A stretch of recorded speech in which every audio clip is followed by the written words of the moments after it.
Assalamualaikum warahmatullahi wabarakatuh.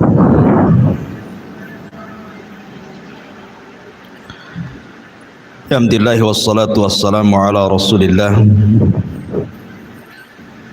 wa ala alihi wa sahbihi wa mawalah. Wa la hawla wa la quwwata illa billahi wa ba'd.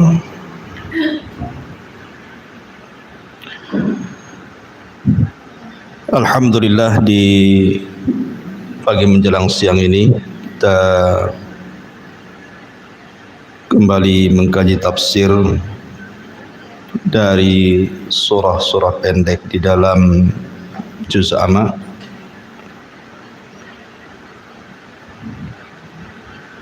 Dan surat yang kita akan kaji di pagi menjelang siang ini adalah surah Al-Ghashiyah. Ma'asyiral muslimat yang dimuliakan Allah Subhanahu wa taala. Surah Al-Ghashiyah ini adalah surat yang menceritakan tentang hari kiamat.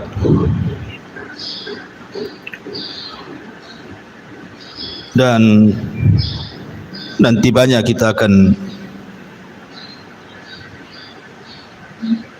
melalui penjelasan-penjelasan para ulama di mana surah Al-Ghashiyah ini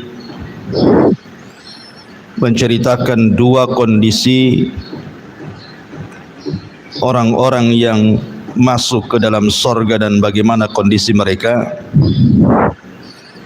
dan juga orang-orang yang Allah Subhanahu wa taala masukkan ke dalam neraka dan juga bagaimana kondisi mereka.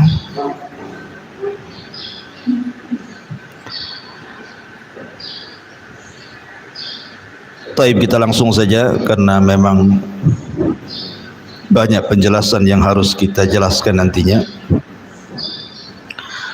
A'udzubillahi minasyaitonirrajim. Bismillahirrahmanirrahim. Hal ataka hadithul ghashiyah. Sudahkah sampai kepadamu ya Muhammad berita tentang Al-Ghashiyah? Apa itu Ghashiyah? Ada yang berpendapat bahwa Ghashiyah itu adalah ismun min asma al-qiyamah, satu di antara nama-nama kiamat. Dan nama-nama kiamat itu di dalam Al-Quran sampai mencapai 82 nama tentang kiamat itu. Ada Al-Qari'ah, kemudian juga Al-Qiyamah, dan begitu seterusnya. Lah salah satunya dari 82 nama kiamat itu adalah Al-Ghashiyah. Dan dalam kaidah Al-Quran, sebuah peristiwa yang banyak namanya menunjukkan itu bukan peristiwa biasa, tapi peristiwa yang luar biasa. Ya, karena kiamat itu peristiwa yang luar biasa. Tapi juga ada yang mengatakan bahwa Al-Ghashiyah itu ismun min asma'in nar, nama dari nama-nama neraka. Jadi nama neraka itu salah satunya adalah Al-Ghashiyah. Makanya Allah Subhanahu wa taala menyebutkan dalam surah Ibrahim ayat 50, syarabiluhum min qatiran wa taghsha wujuhahumun nar. Pakaian mereka terbuat dari cairan aspal dan wajah-wajah mereka taghsyah. Taghsyah itu artinya tertutupi oleh apa? Oleh api neraka. Taghsha itu sama dengan kalimat ghasyiyah. Jadi di sini ada dua penafsiran. Bisa dimaknai al-ghasyiyah itu satu di antara nama-nama kiamat, dan penafsiran yang kedua, ghasyiyah itu satu di antara nama-nama neraka jahanam. Di sini Allah Subhanahu wa taala mengatakan hal ataka hadithul ghasyiyah. Apakah khitab dalam ayat ini diberikan kepada Nabi sallallahu alaihi wasallam? Maknanya, sudahkah sampai kepadamu wahai Muhammad berita tentang kiamat? Ataukah khitab ini kepada setiap orang yang membaca Al-Quran? Maknanya, sudahkah sampai kepada anda yang membaca Al-Quran berita tentang kiamat? Dan dua-duanya bisa dijamak, digabungkan, karena setiap khitab orang yang diajak bicara itu disebut khitab. Setiap khitab yang dikhitabkan kepada Rasul juga berlaku kepada umat Rasul. Hal ataka hadithul ghasyiyah. Wujuhu yawma idzin khashi'ah amilatun nasibah tasla naran hamiyah. Kemudian Allah Subhanahu wa taala mengatakan pada hari kiamat banyak wajah-wajah yang tertunduk lagi terhina. Kenapa? Karena mereka bekerja sangat keras, lagi kepayahan, tetapi ujungnya mereka memasuki api neraka yang sangat-sangat panas. Di sini para ulama memberikan catatan kepada kalimat wujuhu yawma idzin khashi'ah amilatun nasibah tasla naran hamiyah. Ada yang mengatakan bahwa ayat ini bercerita tentang hari kiamat.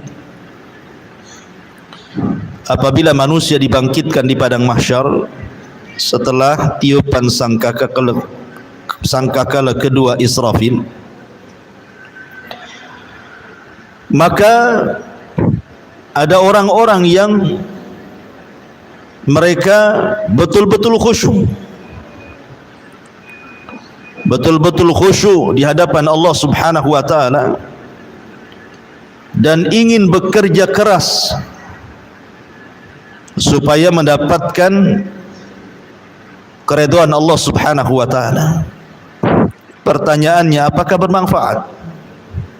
Tentu tidak akan bermanfaat. Karena khusyuk yang bermanfaat, bekerja keras lagi kepayahan dalam beribadah kepada Allah itu hanya bermanfaat kalau dilakukan di dunia. Di akhirat itu tidak akan berlaku lagi. Karena di akhirat itu yaumul hisab, hari di mana kita dituntut pertanggungjawaban. Kalau mau khusyuk ya di dunia. Kalau mau bekerja keras untuk beribadah dan kepayahan dalam ibadah di dunia, baru manfaat untuk akhirat.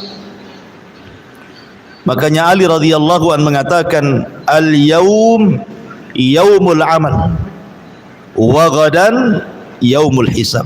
Sekarang di dunia inilah tempat kita beramal, dan besok di akhirat itu tempat kita dihisab.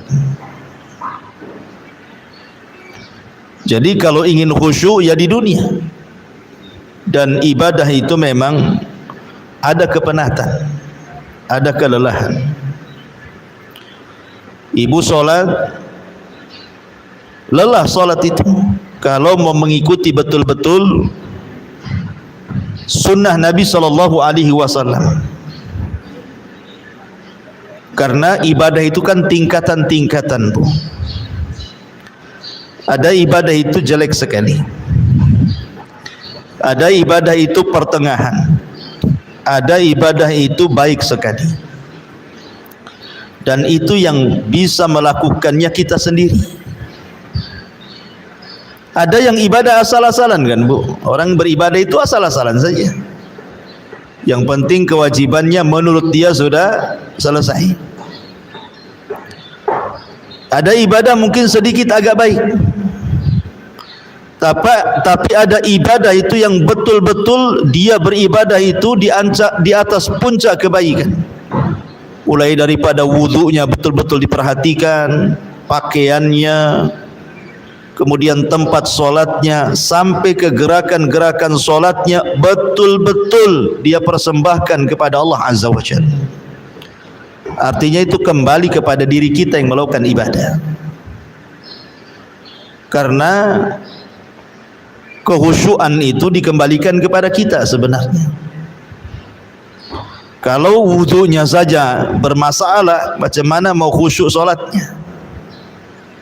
Tapi kalau dalam berwudu dia sudah memperhatikan betul-betul bagaimana cara wudu Nabi, kemudian masuk ke dalam solat dan dia memperhatikan bagaimana solat Nabi, sallu kama ra'aitumuni usalli, solatlah kalian sebagaimana melihat aku solat, insyaallah dia akan mendapatkan kekhusyuan. Dan ulama ada yang mengatakan bahwa mendapatkan khusyuk itu karena didahului sebelum solat dia tidak pernah bermaksiat. Kalau sebelum solat dia bermaksiat kepada Allah, maka masuk ke dalam solat itu akan sulit mendapatkan kekhusyuan. Karena maksiat itu melahirkan keras hati. Ketika masuk dalam solat, kerasnya hati itu menghilangkan khusyuk. Ya. Kemudian yang kedua, menghadirkan azamatullahi azza wa jalla. Betul-betul dia hadirkan kebesaran dan kemuliaan Allah Subhanahu wa taala, bahwa dia itu seorang hamba, seorang yang lemah, di hadapan dia adalah zat yang sangat kuat, yang sangat kaya, maka dia akan mendapatkan kehusyuan tersebut. Ini penafsiran yang pertama. Maksudnya ayat ini bicara tentang hari kiamat. Ada orang-orang yang mereka ingin khusyuk, ingin bekerja keras supaya diterima oleh Allah Subhanahu wa taala, tapi percuma.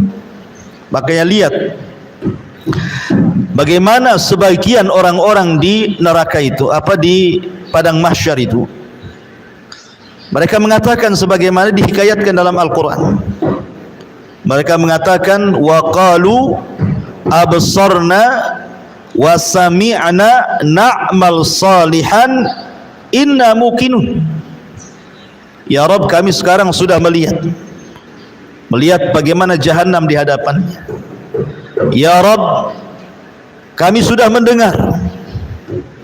Kemudian dia mengatakan absarna wa sami'na na'mal salihan. Kami ingin dikembalikan ke dunia supaya bisa beramal saleh. Dan kami yakin sekarang dengan adanya surga dan neraka. Manfaat? Tidak. Ucapan seperti ini tidak manfaat.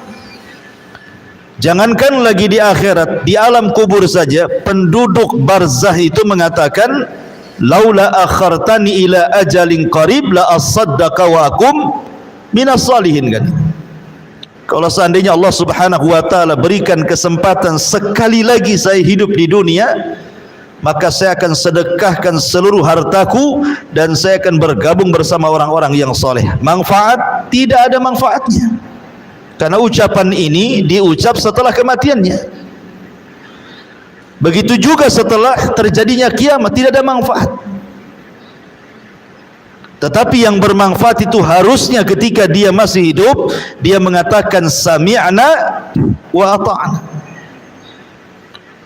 Dia tidak mengatakan sami'na wa absarna, karena di dunia kan perkara-perkara surga neraka itu kan gaib, tidak melihat, sehingga harus diyakini Dan keyakinan itu cukup dengan cara mendengar dan taat. Sami'na wa ata'na. Innama kana qaulul mu'minin idza du'u ila Allahi wa rasulihi liyahkuma bainahum an yaqulu sami'na wa ata'na.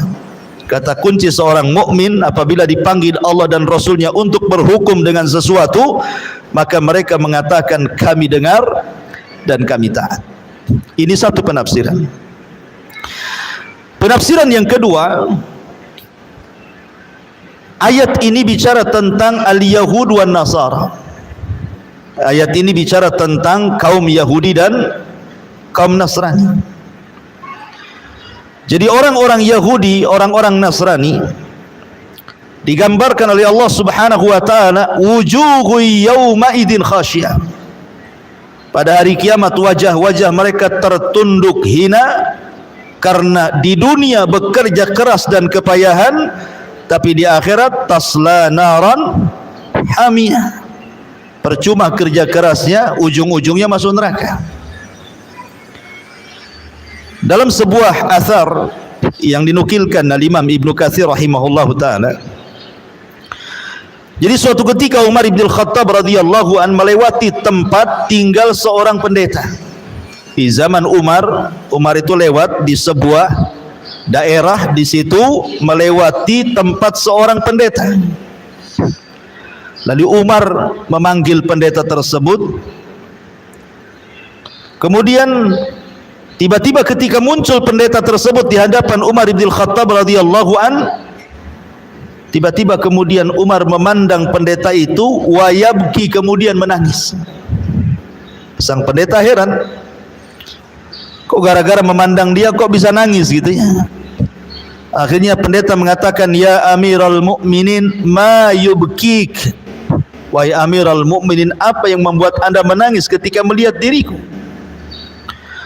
Maka Umar radhiyallahu anhu mengatakan, dzakartu qaulallahi azza wajalla, aku teringat dengan firman Allah kepadamu, amilatun nasibatun tasla naran hamiyah.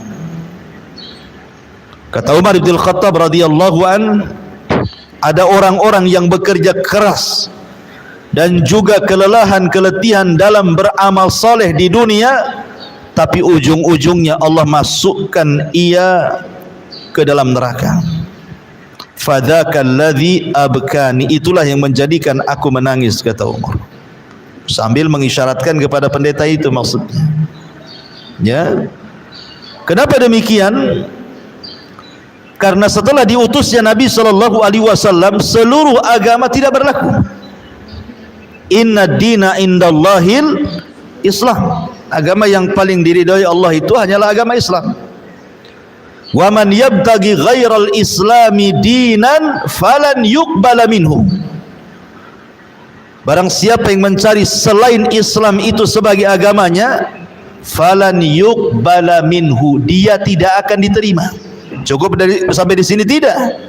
Wa huwa fil akhirati minal khasirin, dan dia di akhirat termasuk orang-orang yang rugi. Kenapa bahasa Quran mengatakan di akhirat termasuk orang rugi? Kenapa tidak Allah katakan di akhirat masuk neraka umpamanya? Di akhirat masuk jahanam, di akhirat akan diadab. Tetapi Allah bahasakan wa huwa fil akhirati minal khasirin, dan dia di akhirat termasuk orang rugi, ya karena di dunia lelah letih ibadah, tapi di akhirat masuk neraka kan rugi. Dia sudah habiskan waktunya, tenaganya, biayanya untuk konon dia menyembah Allah, tapi seluruh daya upayanya ditolak Allah. Qul hal nunabbiukum bil akhsarina a'mala alladzina dhalla sa'yuhum fil hayatid dunya wa hum yahsabuna annahum yuhsinuna sun'a. Maukah kuhabarkan kepada kalian, kata Allah, orang yang paling rugi amalannya, mereka lah orang-orang yang sudah berupaya keras di dunia, wahum yahsabuna annahum yuhsinuna sun'ah, sementara mereka mengira bahwa usahanya itu sebuah kebaikan, padahal bukan kebaikan. Itulah orang-orang yang merugi. Jadi ada juga yang mengatakan bahwa ayat ini turun kepada Yahudi dan Nasrani. Ada juga yang mentafsirkan bahwa ayat ini turun kepada Khawarij, kelompok Khawarij. Karena kelompok Khawarij itu amilatun nasibah tasla naran hamiyah. Orang-orang Khawarij itu luar biasa bu solatnya. Solat mereka jauh lebih hebat dibandingkan solat kita. Baca Quran mereka jauh lebih hebat dibandingkan baca Quran kita. Puasa mereka jauh lebih mulia, lebih hebat dibandingkan puasa kita. Tapi kenapa kemudian akhirnya mereka masuk neraka? Dan Rasul katakan yamruquna minad din kama yamruqus sahmu minar ramiyah. Mereka melesat dari Islam seperti anak panah keluar dari busurnya. Karena amalan mereka tidak mencontoh Nabi. Amalan mereka tidak mencontoh Nabi. Makanya kemudian percuma amalannya, karena amalan yang tidak mencontoh Rasul, kata Nabi SAW, man amila amalan laisa alaihi amruna fahuwa raddun. Barang siapa yang beramal yang tidak ada perintahnya dalam urusan kami, kata Rasulullah, maka amalan itu tertolak. Mardud, rad itu artinya ditolak, percuma.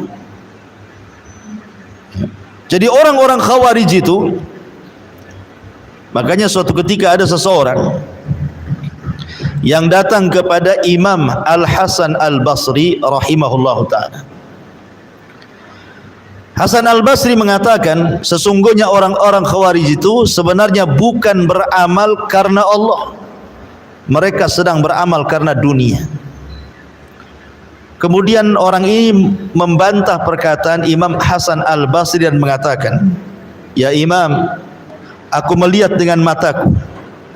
Mereka, maksudnya orang-orang Khawarij itu, mereka rela keluar dari rumah-rumah mereka, meninggalkan anak istri mereka, mengorbankan dunia mereka, bahkan mereka rela berperang sampai kemudian gugur di pertempuran. Apakah itu dikatakan mereka beramal karena dunia ya Imam? Bukankah zahirnya mereka beramal karena akhirat?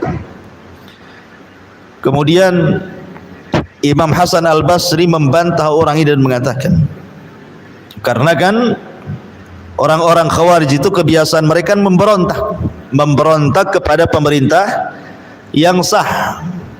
Ya, dan itu kita bisa lihat sejarah-sejarah bagaimana orang-orang Khawarij berperang melawan Ali bin Abi Thalib selaku khalifah kaum muslimin sampai mereka bertempur habis-habisan. Mereka rela mati gitu ya dalam peperangan itu. Jadi Hasan Al-Basri mengatakan, saya tanya kepada kamu, apakah pemerintah melarang salat sehingga harus diperangi? Tidak.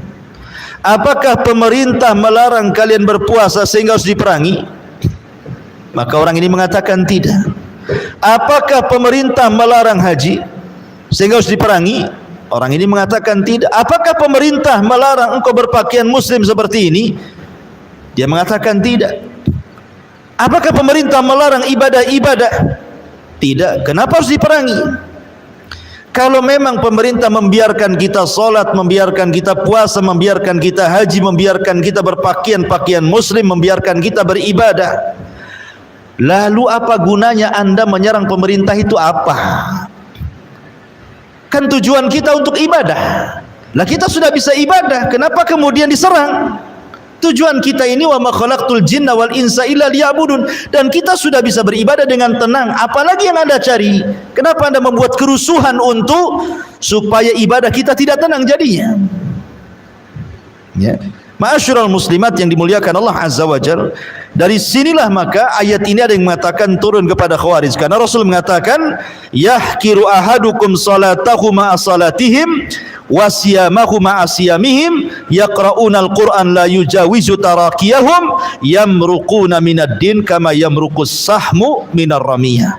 Salah seorang di antara kalian meremehkan salatnya di hadapan salat mereka, puasanya di hadapan puasa mereka, bacaan Qur'annya di hadapan bacaan Qur'an mereka, akan tetapi mereka keluar dari Islam sebagaimana anak panah melesat dari busurnya. Mereka lelah bekerja, tetapi mereka tidak berpahala, seperti anak panah keluar dari busurnya. Percuma. Jadi ayat ini juga Ada yang mengatakan turun kepada siapa? Orang Khawarij. Ya. Tasla naran hamiyah. Maka ada orang-orang yang lelah letih bekerja di dunia tapi ujung-ujungnya masuk ke dalam neraka. Ada yang dibaca tusalla naran hamiyah, ada yang dibaca tasla naran hamiyah. Kemudian Allah mengatakan tusqa min ainin aniyah. Tusqa min ainin aniyah. Orang-orang yang masuk ke dalam neraka itu diberi minum dari sumber air yang sangat panas. Masih kisah Hasan Al-Basri rahimahullahu ta'ala. Hasan Al-Basri suatu ketika membuat kajian seperti ini. Tiba-tiba muridnya ini memberikan air mineral, air putih, ya, untuk minum sang imam. Kayak ibu ya, kalau saya kisah kajian kan kasih minuman gini. Jadi Hasan Al-Basri ini memandang minuman itu, tiba-tiba dia menangis. Hanya gara-gara memandang air mineral ini, tiba-tiba menangis. Sang murid nih yang menghidangkan air tersebut merasa bingung. Salah apa? Saya hanya menghidangkan minuman saja, kenapa sang imam tiba-tiba menangis ketika memandang minuman itu? Kemudian ditanya, wa mayubkika ya imam? Kenapa anda menangis wahai imam? Maka Hasan Al-Basri mengatakan, tadzakkartu umniyata ahlin nar. Aku teringat dengan angan-angannya penduduk neraka. Kemudian ditanya, wa ma umniyatu ahlin nar ya imam? Lalu apa angan-angan penduduk neraka itu wahai imam? Maka Imam Hasan Al-Basri membacakan satu ayat. Wa nada ashabun nar ashabal jannah an afidhu alaina minal ma' au mimma razaqakumullah. Kita tahu bahwa neraka dan sorga itu masing-masing ada jendela. Penduduk sorga bisa melihat penduduk neraka juga bisa menyaksikan penduduk sorga.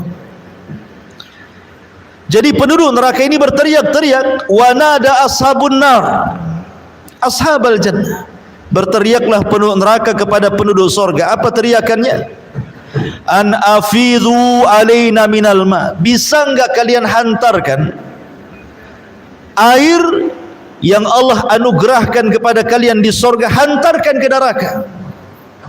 Atau dari apa saja yang Allah rizkikan kepada kalian di sorga? Maka Allah subhanahu wa ta'ala jawab, innallaha harramahuma alal kafirin.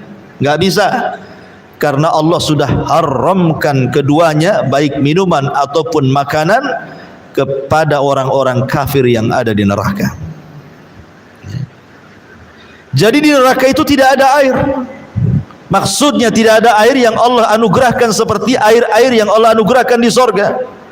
Sungai madu, sungai susu, sungai bersih gitu alirannya, sungai khamar, tidak ada di neraka itu. Yang ada air yang sangat mendidih, kalau seandainya diminum maka hancur semua perutnya. Itulah tusqa min ainin aniyah, diberi minum dari sumber air yang panas. Jadi ketika penduduk neraka itu kehausan, mereka memanggil-manggil Allah dan mengatakan, ya Rabb, berikanlah minum untuk kami kehausan. Maka mereka akan disuguhkan air minum yang sangat panas sekali, yang menghancurkan seluruh badannya. Kemudian Allah mengatakan, laisa lahum ta'amun illa min dharih. Laisa lahum ta'amun illa min dharih. Tidak ada makanan bagi mereka penduduk neraka selain daripada pohon dhari'. Apa pohon dhari' ini? Ada yang mengatakan bahwa pohon dhari ini sejenis tumbuhan yang banyak durinya. Tumbuhan yang banyak durinya. Dan tumbuhan itu buahnya disebut dhari karena ada racun. Ya. Ada racun yang kalau seandainya tumbuh di bumi, binatang pun tidak mau dekat karena beracun.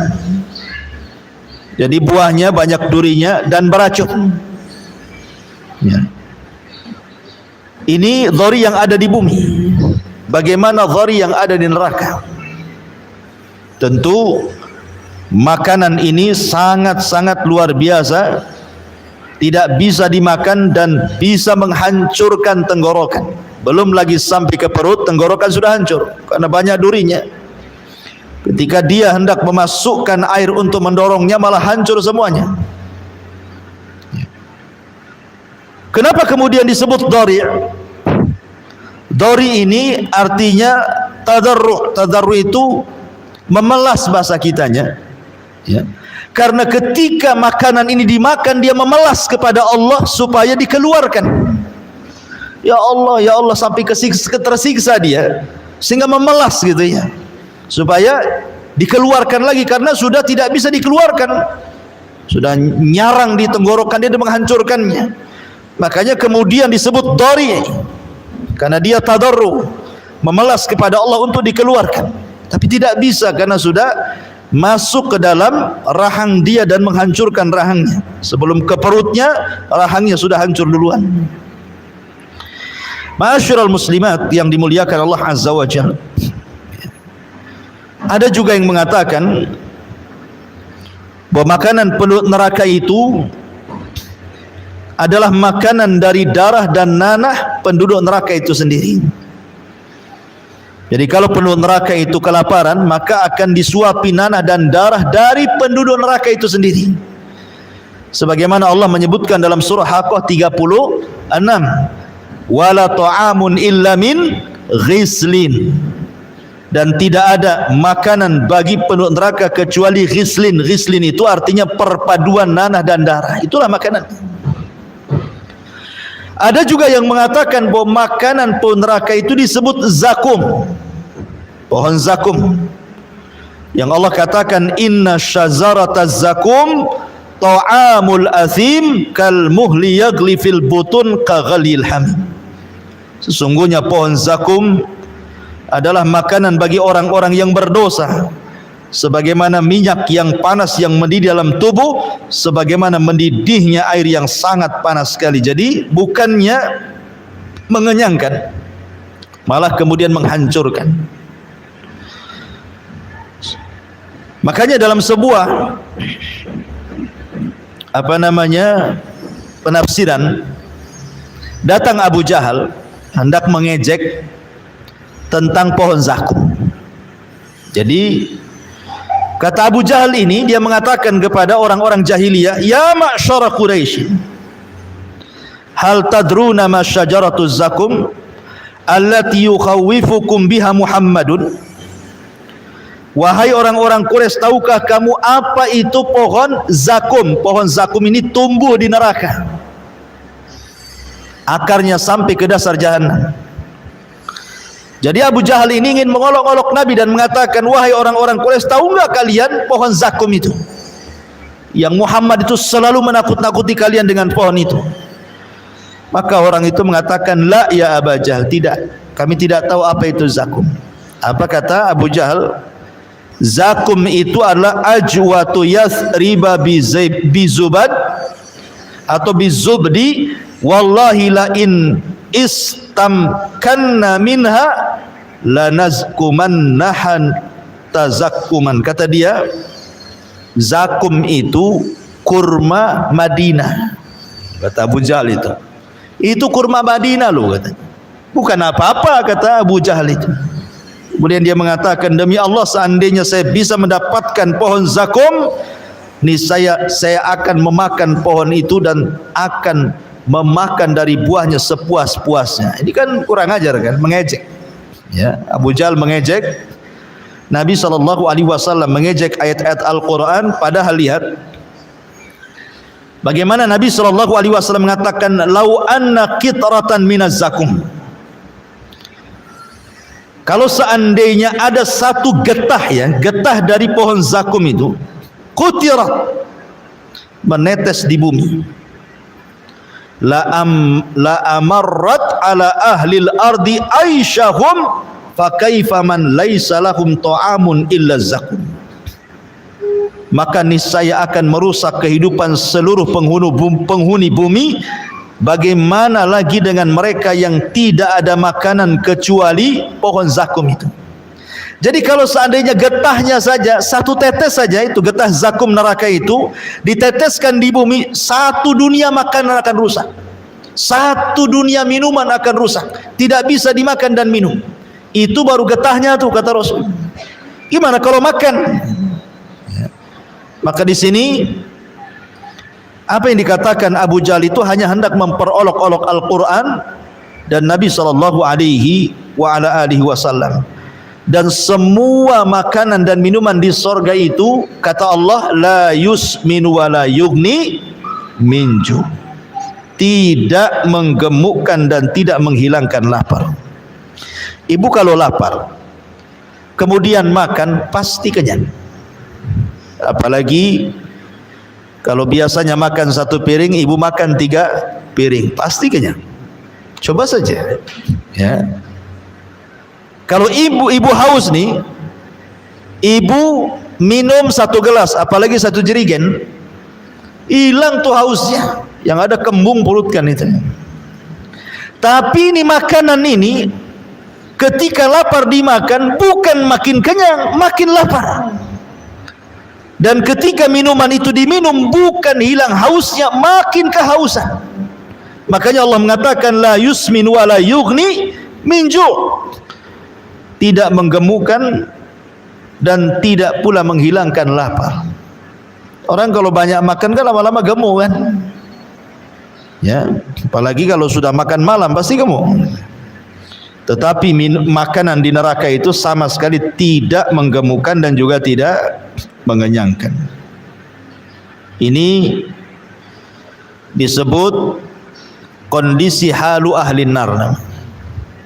Kemudian Allah Subhanahu wa taala mulai menjelaskan bagaimana kondisi penduduk surga. Ya. Begitulah Allah kalau menyebutkan neraka pasti setelah menyebutkan surga. Ya, karena dalam teori dakwah juga ada namanya targhib, ada namanya tarhib. Ada sifatnya menakut-nakuti, ada sifatnya memberi kabar gembira, biar seimbang, biar orang enggak takut terus. Maka diceritakan surga, biar tidak menangis juga terkadang tersenyum dan tertawa. Allah mengatakan wujuhun yauma idzin na'imah. Pada hari itu ada wajah-wajah yang berseri-seri. Na'imah itu artinya wajah orang yang tidak pernah susah hidupnya. Itu disebut na'imah. Karena membedakan wajah orang sulit, orang susah dengan wajah orang yang gembira dan senang itu nampak di dunia saja, Bu. Ada anak kecil usia 3 tahun umpamanya. Yang satu anak pejabat, ya, hidupnya di gedung mewah, fasilitasnya luar biasa, bajunya bagus-bagus, makanannya enak-enak, terawat, ada AC-nya, ada pembantunya, semua nikmat isi rumahnya. Dengan anak usia 3 tahun tinggal di Ruli, kan beda, Bu, ya? Ya, sudah ngontrak, kemudian cuman 2 meter pula tingginya, pakai seng, kalau panas kayak di open. Ya, nggak punya pakaian, makanannya juga kadang ada yang dimakan, kadang enggak. Coba kumpulkan 2 anak itu, kan nampak tuh bedanya kan? Ya, nampaklah bedanya. Kalau anak yang orang susah sekali kan, bajunya saja kadang-kadang penuh dengan pulau, ya, entah pulau apa tuh di bajunya tuh. Karena nggak mampu membeli Baiklin-nya untuk nyuci. Ya, yang penting dikucek sajalah ya. Kemudian dari kulitnya juga beda gitu ya. Tetapi anak orang kaya kan nampak. Itulah disebut kalau ada orang hidup di tempat nikmat, maka disebut wajahnya itu disebut naimah, berseri-seri. Jadi orang yang mendapatkan nikmat dengan orang yang tidak akan dapat nikmat itu dari wajahnya nampak, Bu. Orang kalau senang, kalau orang awam itu senang-senang, kadang-kadang sial, siul, nggak jelas, kan? Senyum, senyum, sial, siul, gitu ya. Tapi kalau lagi sulit tuh diem, kemudian mukanya masem, maunya emosi, gitu ya. Kan nampak tuh. Di dunia saja nampak tuh naimah dengan tidak naimah tuh. Apalagi di sorga. Saya contohkan sebuah hadis. Didatangkan nanti di hadapan Allah pada hari kiamat min an'ami ahli dunia. Orang ini ketika di dunia termasuk orang yang paling diberikan nikmat. Bayangkan bahasa hadis menggunakan isim tafdil, an'am ahli dunia. An'am itu artinya tidak ada kenikmatan kecuali Allah berikan kepada dia. Rumahnya megah gitu ya, uangnya banyak, fasilitas nikmatnya, pokoknya hidupnya sejak lahir sampai mati senang saja, tidak pernah susah. Tetapi Allah takdirkan dia termasuk penduduk neraka, didatangkan di hadapan Allah, kemudian oleh Allah dicelupkan sekali celupan ke neraka, diangkat lagi. Kemudian Allah tanya kepada dia, hal marra bika min ni'amin qat. Kamu selama di dunia, dari mulai lahir sampai usia kamu anggaplah 100 tahun, kau tidak pernah sulit. Setelah aku celupkan kau ke neraka, masih terbayang enggak kenikmatan itu? Dia mengatakan, wallahi ma marra bi min ni'amin qattun. Demi Allah, tidak ada kenikmatan yang sudah pernah saya alami di dunia terlintas sedikit pun tidak. Padahal sejak bayi sampai mati dia senang saja. Tapi sekali dicelupkan di neraka, hilang tuh semua memorinya tuh. Nggak terbayang lagi dia dulu punya mobil, dia dulu punya rumah, dia dulu punya kebun, dia dulu punya uang, dia dulu makan enak, istrinya cantik, dan nggak lagi, hilang udah. Nggak terbayang sedikit pun tuh, bayangkan. Begitu ngerinya neraka, baru dicelupkan saja tuh.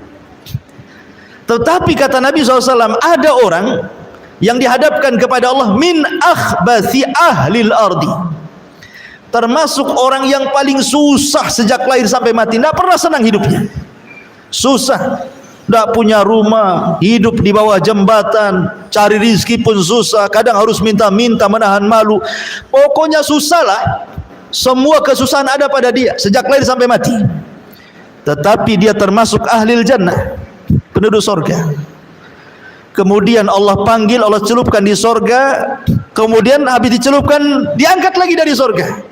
Kata Allah, hal marra bika min bukhsin qat. Apakah masih ingat keperitan hidup dulu kau di dunia, ya, kau diusir sana sini, dihina sana sini, gitu ya, masih teringat enggak? Dia mengatakan, demi Allah tidak teringat sedikit pun. Hanya gara dicelupkan di sorga, semua memori susah di dunia itu hilang semuanya. Seperti itu loh gambaran neraka dan sorga. Lah di akhirat itu orang-orang yang beriman memiliki 4 wajah. Di akhirat itu orang-orang yang beriman memiliki 4 wajah. Wajah yang pertama yang Allah firmankan, yauma tabyaddu wujuh. Pada hari itu di akhirat ada wajah-wajah yang sangat putih bersih. Kapan itu? Di permulaan hisab. Ketika dia membaca catatan kebaikannya, maka wajahnya menjadi putih bersih. Ini yang pertama. Kemudian yang kedua, wajahnya musfir. Musfir itu artinya dari wajah yang sudah putih bersih terpantul cahaya. Wajahnya penuh dengan cahaya. Ya, bahasa ibu-ibu apa? Glowing itu apa namanya? Yang sudah putih glowing lagi kan itu. Jadi timbul tuh cahaya tuh. Kapan itu? Saat selesai membaca catatan. Dari wajahnya yang sangat putih bersih terpancar sinar. Sudah putih bersinar lagi. musfir. Wujuhu yawma idin musfirah, dhahikatu mustabsirah, dan dia pun tertawa karena senang. Ini dua wajah sebelum masuk surga. Ya, dua wajah ini sebelum masuk ke dalam surga. Awal hisab dan akhir hisab. Ketika masuk ke dalam surga, inilah wajah yang disebutkan dalam surah Al-Ghasyiyah ini. Wujuhu yawma idzin na'imah. Ketika dia melihat surga dengan istana-istananya, dengan sungai-sungainya, dengan taman-tamannya, dengan para pembantunya, dan begitu seterusnya, mulai dia berseri-seri, senyum, kan begitu Bu. Kalau lihat nikmat itu kan di dunia saja senyum Bu ya. Ibu kemudian ketiban duren, bukan asli ya, kalau asli habislah kepala. Maksudnya ketiban duren, tahu-tahu dapat uang banyak miliaran, kan senyum-senyum saja Bu. Kenapa? Tenang, hutang rumah selesai, hutang kulkas selesai, hutang ini selesai, semua selesai. Senyum aja dia kan. Itu kalau dapat nikmat. Tapi kalau datang tagihan listrik Bu, itu kan lain tuh. Udah stres nih, listrik mau naik nih. Jadi di dunia saja nampak gitu kalau melihat sebuah nikmat itu, apalagi di sorga yang kenikmatannya tidak bisa dilihat, baru mereka lihat. Kenikmatannya tidak bisa didengar dan tidak pernah mendengar. Di dunia tiba-tiba betul-betul dia mendengar. Di akhirat seperti apa? Melihat, mendengar, dan sudah tidak dibayangkan karena sudah di dalam surga. Ya tentu wajahnya naimah berseri-seri. Kemudian yang terakhir adalah wajah-wajah yang radhiyah. Yang radhiyah itu senang, redha gitu ya. Orang redha kan senang Bu. Di dunia saja orang redha itu senang, walaupun susah, yang penting kan redha gitu ya. Ini 4 wajah bagi ahlul imani wal Islam, bagi orang yang beriman dan orang Islam. Wujuhun yawma idzin na'imah li sa'yiha radiyah. Mereka redha, mereka senang karena usahanya sendiri. Ibu kalau sholat, kemudian habis sholat senang karena ibu sudah melaksanakan perintah, ya. Kemudian ibu puasa, senanglah kalau sudah berpuasa itu kayak senang, plong gitu ya, ikhlas. Kapan lagi puasa Ramadan ditunggunya sama dia, ya, masih nengok almanak gitu ya. Kemudian ibu sedekah kayaknya puas, kalau ngasih uang sama orang miskin itu kayak puas. Kapan lagi kalau saya punya rezeki saya kasih lagi gitu. Itu namanya radhiyah. Kalau orang beribadah seperti itu saja Bu, radhiyah, itu di dunia itu senang sekali rasanya. Kayaknya plong gitu ya. Tapi kalau ibadah itu tidak redha, terpaksa Bu, maka kesannya malas-malas. Nggak senang melakukan ibadah itu. Kalau sudah datang waktu sholat gitu kan, aduh sholat lagi nih, belum tidur dah azan. Dari mulai itu kan gelisah dia, ya. Jadi akhirnya kemudian ibadah itu jadi beban bagi dia. Kayak ibu punya utang sama orang, kalau sudah dibayar tuh plong gitu. Ya gitu juga. Jadi sholat itu hanya sekedar melaksanakan kewajiban saja. Kalau sudah sholat kayaknya plong. Plong itu maksudnya bukan senang, tapi kayaknya sudah terbayar tuh utang tuh gitu. Begitu ya.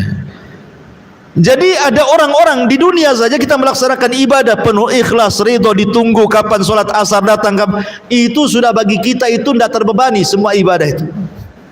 Apalagi di sorga yang tidak ada ibadah sama sekali.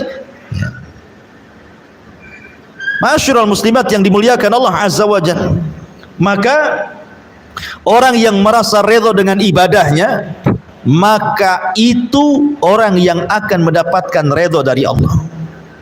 Jadi kalau dia redha dengan ibadahnya sendiri, maka itu sebab terbesar mendapatkan keredhaan Allah. Demi Allah Bu, mendapatkan keredhaan Allah kata para ulama itu bukan perkara sulit, asal kita mau melakukannya. Contoh umpamanya yang ringan saja, kalau ibu habis makan, ibu mengucapkan alhamdulillah. Habis minum mengucapkan alhamdulillah.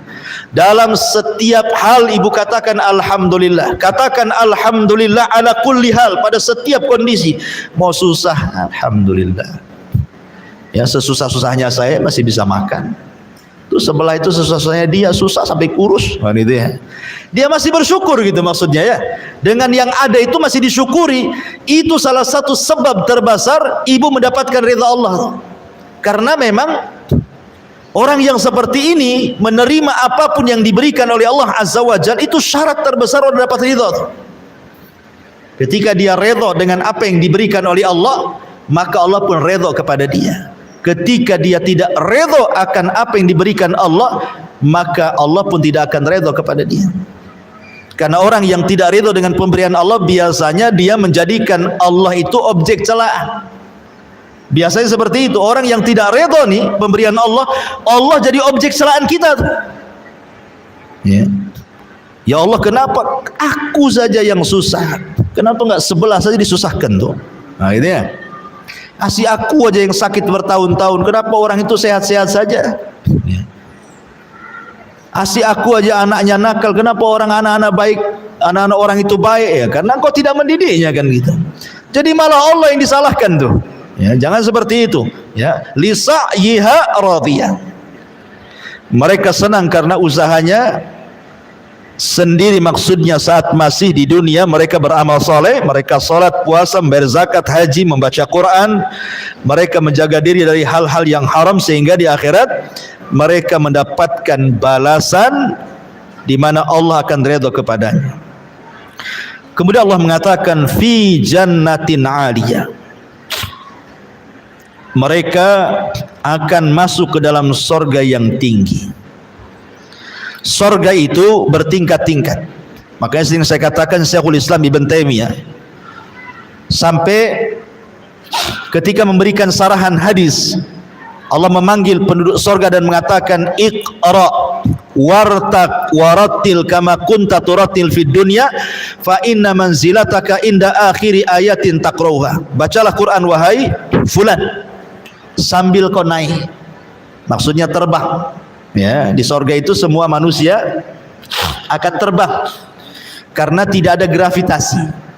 Kalau di bumi itu kan ada gravitasi, jadi kita disedot bumi, makanya tidak bisa terbang. Coba kalau keluar angkasa sana, ya kan pada terbang tuh orang-orang yang ke bulan tuh. Nah, di sorga itu tidak ada gravitasi sehingga orang bisa terbang, dikasih rop-rop gitu ya, kasih sayap di punggung, terbang. Ya, Allah mengatakan iqra, baca Quran, terbang kau ke atas. Pilih tingkatanmu di sorga itu, karena sorga itu tinggi, bertingkat-tingkat, makin tinggi makin indah, makin tinggi makin indah gitu ya. Dan terus baca, tartilkan bacaanmu sebagaimana di dunia engkau mentartilkan bacaanmu. Nanti engkau akan mendapatkan tingkatan di mana disesuaikan dengan ayat yang kau baca terakhir di dunia. Artinya semakin banyak membaca Quran, semakin gemar dengan Al-Quran di dunia, maka semakin tinggi tingkatannya. Dari hadis ini kata Ibnu Taimiyah rahimahullah ta'ala, beristimbat hukum bahwa tingkatan di sorga itu sebanyak ayat di dalam Al-Quran. 6.500 kurang lebih ayat di Quran kan? Sebanyak itulah tingkatan di sorga. Dan satu tingkatan ke tingkatan berikutnya itu perjalanan 500 tahun atau bagaikan langit dan bumi, pertingkatannya itu ya, luar biasa. Fi jannatin 'aliyah la tasma'u fiha laghiyah. Di sorga itu kamu tidak akan mendengar perkataan yang tidak berguna. Nggak ada di sorga itu orang yang nyelekit ngomongnya itu. Ya, di dunia saja kan Bu ya, orang yang nyelekit ngomongnya itu. Makanya sering saya katakan 3 kaedah yang ibu pasti lalui di dunia. 1, dunia ini bukan tempat istirahat.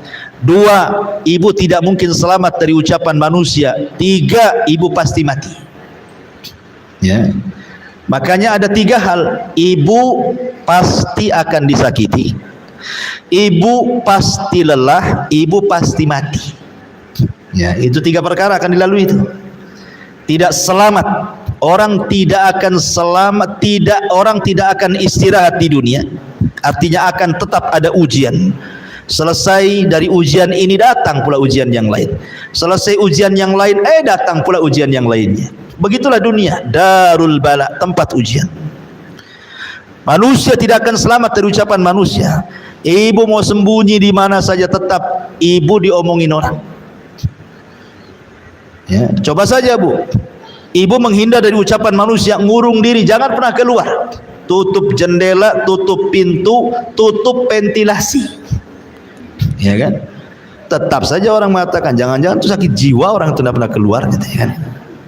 Ya, padahal niat dia supaya jangan salah ngomong, salah bergaul, sehingga dia ngurung diri. Itu saja dibilang gila, dibilang sakit jiwa kan. Artinya orang nggak mungkin lepas. Makanya biarkan orang bicara Bu, biarkan, capek sendiri dia. Ya, biarkan dia bicara. Kemudian orang pasti mati. Makanya ibu akan senantiasa disakiti, dan ibu akan lelah, dan ibu akan mati. Makanya perlu dua hidup di dunia itu, sabar dan beriman dengan takdir. Sabar mau diapakan lagi?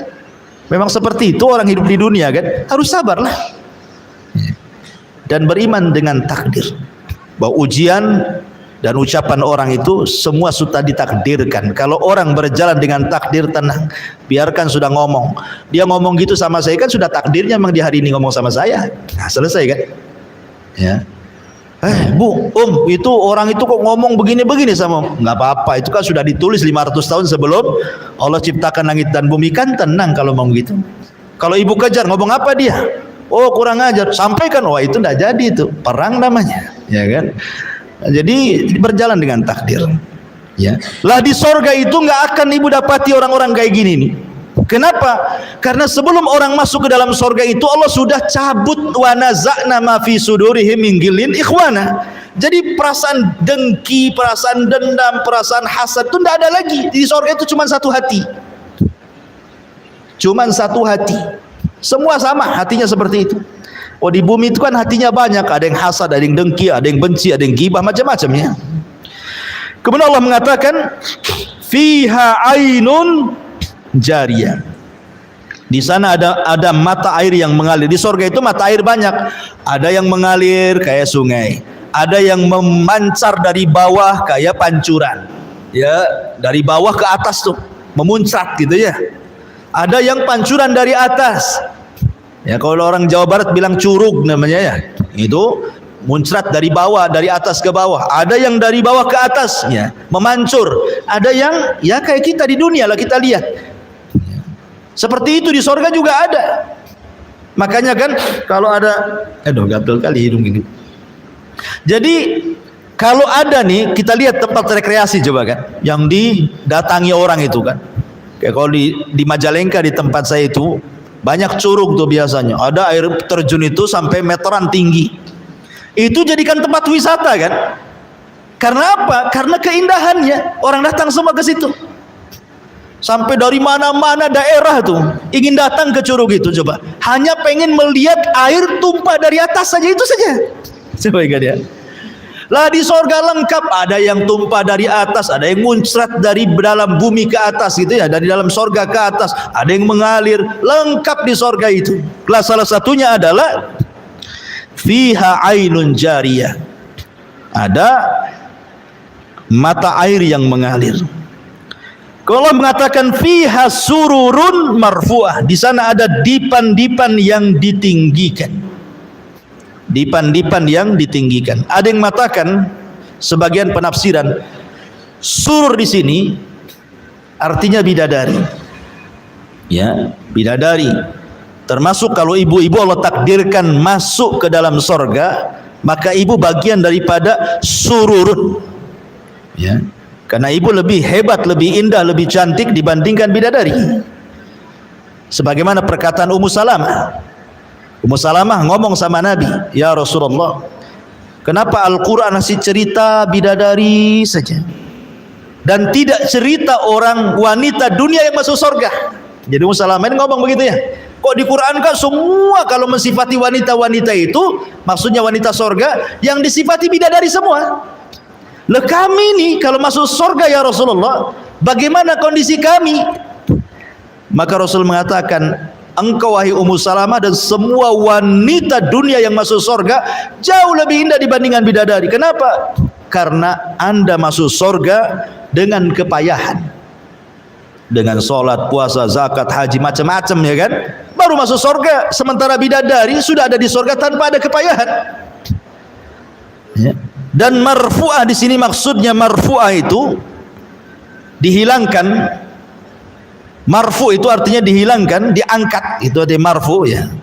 Maksudnya diangkat, baik tempatnya diangkat oleh Allah, baik kemudian pakaiannya juga betul-betul terangkat. Allah berikan sutra yang bermacam-macam lapisnya, termasuk juga diangkat dari semua aib dan cacat yang ada di dunia. Di surga tidak ada, ya. Ibu tidak berak, ibu tidak kencing, ibu tidak mengeluarkan dahak, ibu tidak meludah, ibu tidak ada haid, ibu tidak nifas, gitu ya. Ya, badannya pun tidak bau, keringatnya juga minyak misik yang keluar, gitu. Kalau di bumi kan sesuai yang ibu makan kan keringat itu. Makan jengkol bau jengkol keringat. Makan pete bau pete kan itu.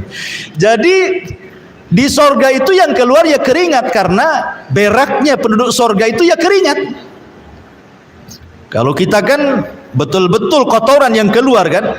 Kalau di sorga itu makan gak ada berhenti, tapi tidak buang hajat. Cara membuangnya dengan keringat itu, dan keringatnya wangi. Jadi di sorga itu semua terangkat. Yang kurang-kurang cantik di bumi semua cantik di sorga itu. So, nggak perlu ke salon, nggak perlu tusuk sana tusuk sini, benang sana benang sini, silikon sana silikon sini, nggak perlu. Ya, di sorga itu sudah indah dengan sendirinya. Itu maksudnya marfu. Ada juga mentafsirkan seperti itu. Ya, ini cerita soal kenikmatan bidadari dan wanita-wanita yang masuk sorga ke dalam sorga di atasnya bidadari. Ya, dan sekarang lagi viral ya, gara-gara seorang ustazah cerita bidadari jadi viral, jadi di medsos itu. Ketika ada penggiat sosial justru meledek soal bidadari, naudzubillah. Ustazah ini bagus-bagus saja menceritakan tentang kenikmatan seorang laki-laki di sorga itu. Ya memang bidadari, karena Allah yang mengatakan dalam Al-Quran, zuyyina linnasi hubbus syahwat minan nisa, kan itu. Laki-laki itu dicintakan syahwatnya yang pertama kali kepada wanita, kan itu, baru kemudian kepada yang lain, ya. Tapi perempuan kan tidak. Kemudian komen juga, kalau laki-laki dapat bidadari, perempuan dapat apa? Dapat Tupperware katanya. Astagfirullah. Ini kan kurang ajar, Bu, ya. Ya. Perempuan itu kenikmatannya jelas banyak. Apa yang disukai di dunia Allah berikan di akhirat semuanya, sesuai dengan fitrahnya, kan gitu. Jadi ini masalah-masalah ilmiah, jangan kemudian dibantah dengan lelucon. Bantah secara ilmiah kalau tidak suka, ya namanya khilaf itu ya biasa dalam Islam. Tapi bantah secara ilmiah. Apalagi sampai kemudian mengucapkan kalimat jorok, naudzubillah. Tidak perlu saya ceritakan. Ya, ibu tonton di YouTube saja. Dan jangan lupa juga YouTube Humairah Channel. Kemudian wa aqwabun maudhu'ah, dan gelas-gelas yang tersedia. Maudhu'ah itu maksudnya, jadi gelas yang diminum itu, pamannya datang nih, ibu mau minum apa? Madu ke, susu ke, asir ke, terserahlah. Air sorga itu semua enak, ya. Jadi kalau kita di dunia ini, contoh nih mau minum es durian, ya. Sekarang lagi musim durian nih. Jadi ibu kan harus datang dulu mana orang jual jus durian, cari dulu, baru dapat, ya. Baru pulang, sampai rumah rupa gula ditaruh, udah 2 hari nggak bisa diminum, ya kan? Jadi kalau kita mau minum itu sulit sekali. Di sorga itu sudah disediakan tuh, apa yang terbayang pengen minum apa itu sudah ada.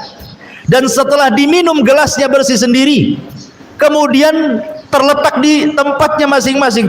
Ibu ini kalau mau makan, coba habis makan nyuci piringnya, ya kan?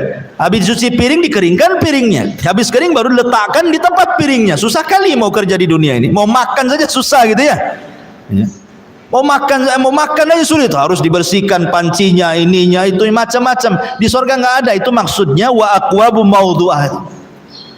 Jadi tidak perlu nyuci piring, nggak perlu nyuci gelas, tidak perlu naruh di tempatnya, tertaruh sendiri gitu ya. Siapa yang mengantar? Yang mengantar itu anak-anak kecil, wildanun mukhalladun. Jadi ada anak-anak kecil yang lucu-lucu di surga itu. Dia tidak pernah besar, segitu saja umurnya, umur lucu-lucu. Kalau ibu punya anak kan, bayi, enak ya nampaknya, apalagi kalau sudah mulai bicara ngomong tuh ya. Nah, sudah mulai manggil umi, abi, mungkin 3 tahun, 4 tahun sudah enak. Tapi coba kalau sudah besar sedikit, 10 tahun mulai jengkel tuh. Ya, 15 tahun langsung megap-megap ibu kan, makin dia nakal. Ya, sudah tua anaknya mau nyekik saja, katanya durhaka sama orang tuanya. Jadi di sorga itu anak-anak itu tidak pernah dewasa ya, umuran lucu-lucunya mereka lah yang bawa gelas, yang ngasih minuman, kan enak tuh. Ya, kenikmatan yang luar biasa. Yatufuna alaihim wildanun mukhalladun. Kemudian wa namariku masfufa, dan namarik, bantal-bantal sandaran yang tersusun. Ya, kita kan di rumah kalau kenapa orang beli kursi bagus-bagus ya, supaya enak kan duduknya ya. Daripada ruangan yang ada kursinya nyandar di tembok. Ya. Sakitlah punggung ini nyandar tiap hari nyandar di tembok ya kan.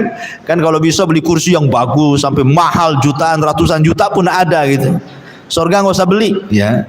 Sudah ada bantal-bantal sandarannya. Wa zarabiyu mabthusah. Kemudian permadani yang terhampar, sajadah gitu ya. Dan namarik itu biasanya sajadah-sajadah yang digunakan para pejabat, orang-orang kaya, para penguasa. Orang-orang miskin tidak punya, paling tikar kalau kita ini ya. Jadi itu diberikan kepada penduduk surga. Kemudian setelah itu Allah mengatakan afala yang duruna ilal ibili kaifa khuliqat. Sampai di sini Allah ceritakan penduduk surga, kemudian beralih ke tema yang lain. Afala yang duruna ilal ibili kaifa khuliqat. Maka tidakkah mereka memperhatikan bagaimana unta diciptakan? Kenapa, apa hubungan cerita surga dengan diciptakan unta? Allah itu maha mampu menciptakan apapun di bumi. Unta pun bisa Allah ciptakan, makhluk yang aneh. Apalagi Allah ciptakan di surga, lebih mampu lagi gitu maksudnya. Apa yang dihajatkan manusia di surga, Allah mudah menciptakannya. Jadi ketika Allah katakan, tidakkah kau lihat unta diciptakan, supaya kita berpikir tidak ada yang mustahil di surga, itu semua tersedia. Di bumi saja ditampakkan bagaimana Allah ciptakan unta dengan mudah. Karena unta ini binatang yang aneh, aneh sendiri. Satu-satunya binatang yang bisa hidup di padang pasir cuma unta. Kuda tidak bisa, mati kuda ya. Karena unta itu kalau minum, kemudian dia taruh tuh minumannya di tempat dia, dalam tubuh dia, sehingga 3-4 bulan walaupun tidak mendapatkan air dia tetap hidup.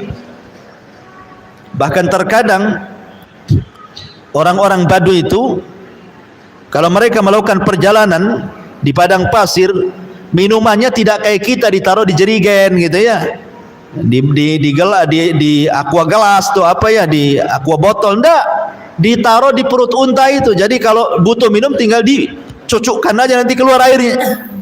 Simpanan unta tuh.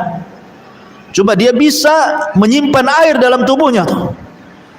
Kalau kuda 3 hari tak minum, matilah di padang pasir kepanasan ya. Tapi unta luar biasa. Dan unta itu binatang yang paling jeli. Kalau dia pergi sekali saja, dia bisa pulang tanpa nyasar.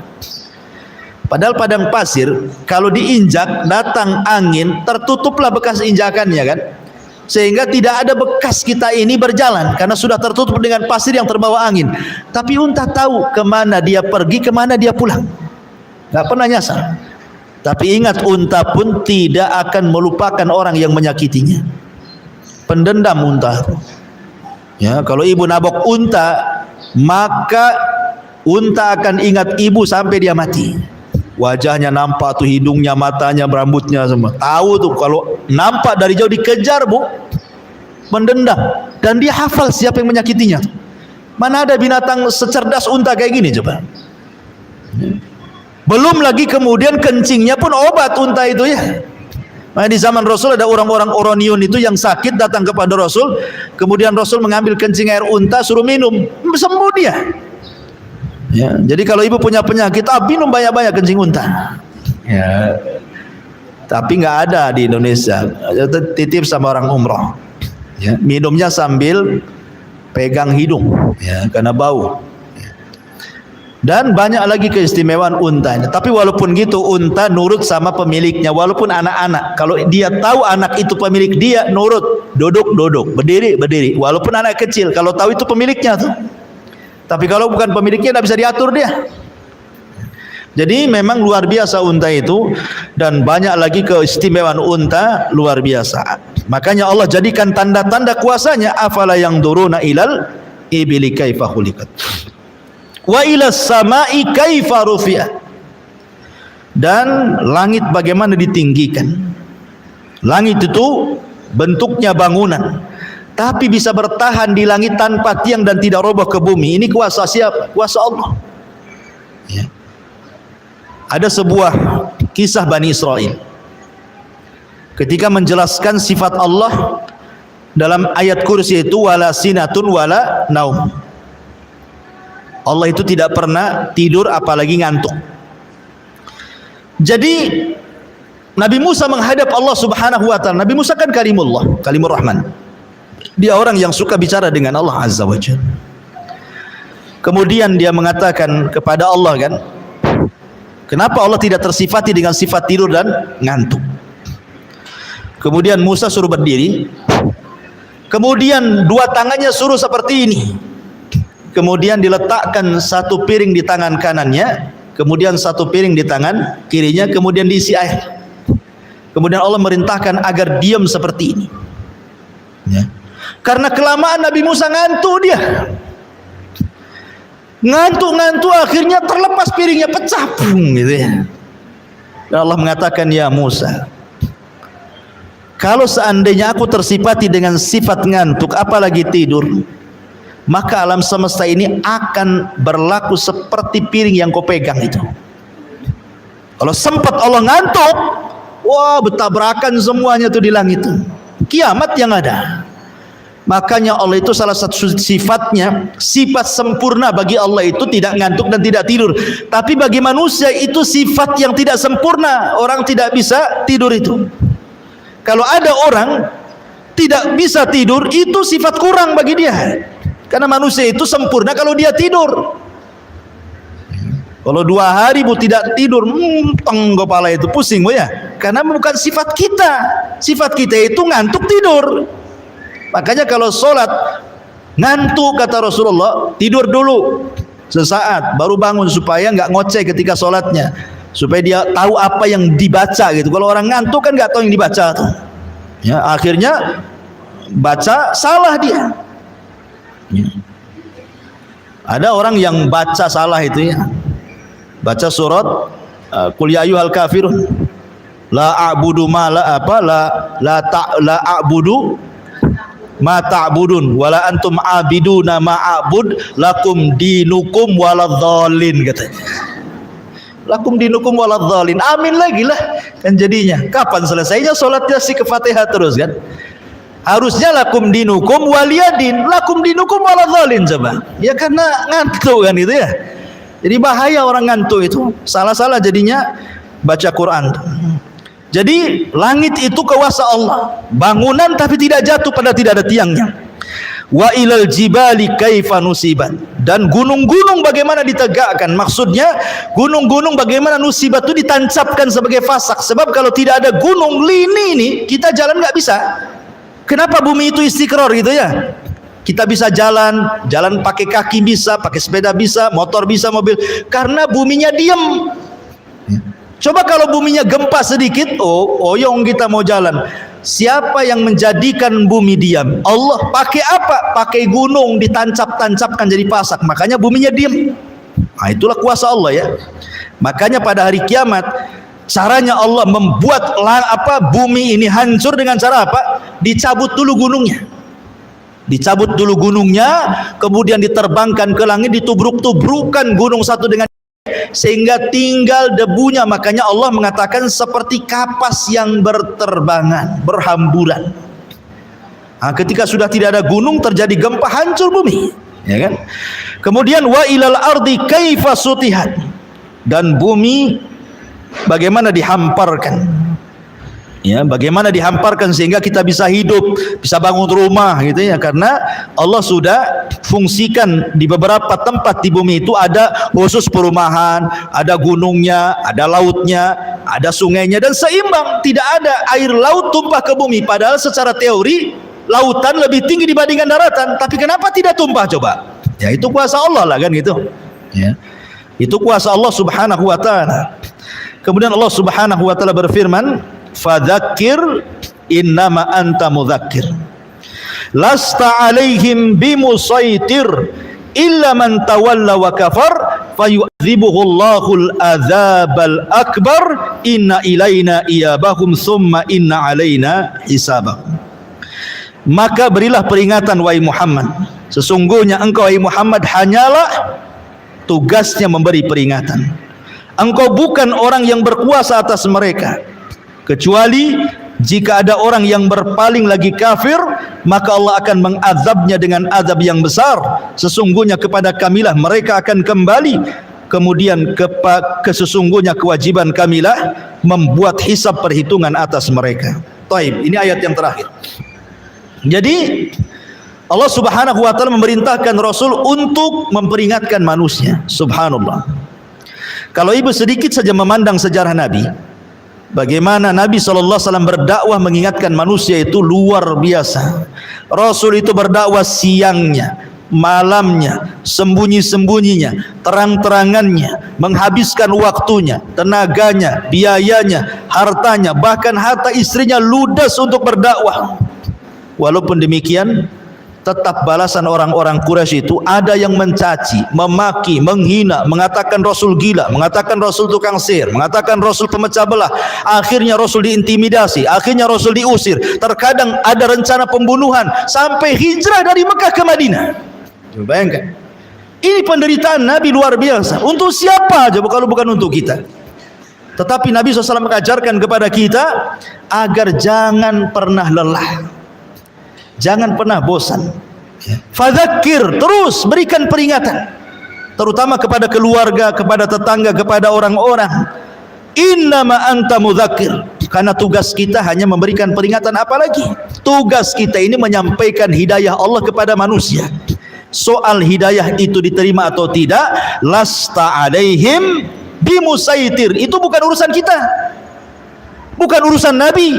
Ya, engkau bukanlah orang yang berkuasa atas mereka memaksa hidayah. Tidak, tugas kita menyampaikan kebenaran. Kalau di antara keluarga kita ada yang masih syirik, suka ke dukun, sampaikan ini tidak boleh, ini syirik. Soal terima atau tidak urusan dia. Yang penting saya sudah menyampaikan yang benar.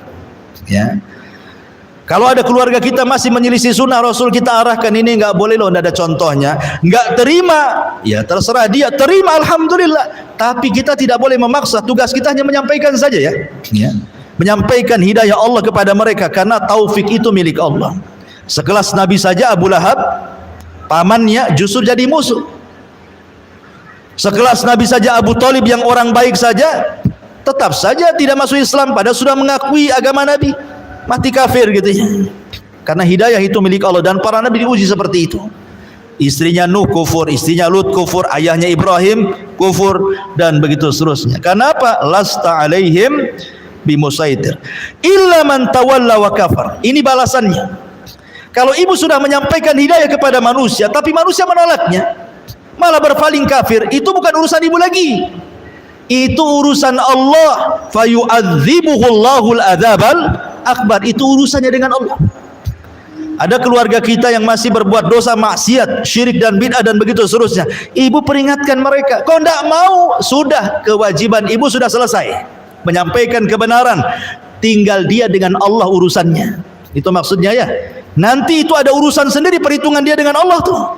Fa yu'adzibuhullahul adzabal akbar, maka Allah akan mengazab dengan azab yang besar. Kemudian Allah ingatkan dua perkara, inna ilaina iyabahum thumma inna alaina hisabahum, sungguh kepada kamilah semua manusia kembali. dan kewajiban kami menghisab mereka. Inna lillahi wa inna ilaihi rajiun. Kita semua datang dari Allah dan akan kembali kepada Allah. Dan di sana ada hisab. Ingat bahwa setiap apa yang kita katakan, kita ucapkan, kita lakukan di dunia, semua ada pertanggungjawaban di hadapan Allah. Dan semua akan kembali kepada Allah dan Allah akan menghisabnya. Ya, makanya kenapa kemudian khitab ayat ini diberikan kepada orang-orang Quraisy? Kenapa? Karena mereka salah satunya mengingkari adanya kehidupan setelah kematian. Maunya mereka itu bebas. Kalau habis maksiat kemudian mati, ya sudah selesai jadi tanah. Ya. Kalau seperti itu, kasihanlah orang baik. Kasihan orang yang dizalimi, tidak ada keadilan kan? Nih, ibu dizalimi, tiba-tiba kemudian orang yang menzalimi mati jadi tanah, ibu tersiksa sampai mati. Kan gak ada keadilan namanya ya. Makanya supaya ada keadilan, ada hisab di sana. Mungkin ibu tidak dapat keadilan di dunia, tidak ada masalah ya. Tapi di akhirat ada zat yang maha adil yang mengadili manusia seadil-adilnya, yang tidak ada satupun hakim di dunia yang mampu menghukum seadil Allah Subhanahu wa taala. Maka menjadi ketenangan bagi kita ya. Kalau seandainya kita disakiti, kita diuji, semua ada hisabnya di hadapan Allah Subhanahu wa taala. Dari sini selesailah tafsir surah Al-Ghasyiyah secara singkat Bu ya. Kalau terlalu lebar, pertama juga capek ngomongnya, yang kedua juga waktunya panjang. Baik, kita adakan tanya jawab, saya silakan.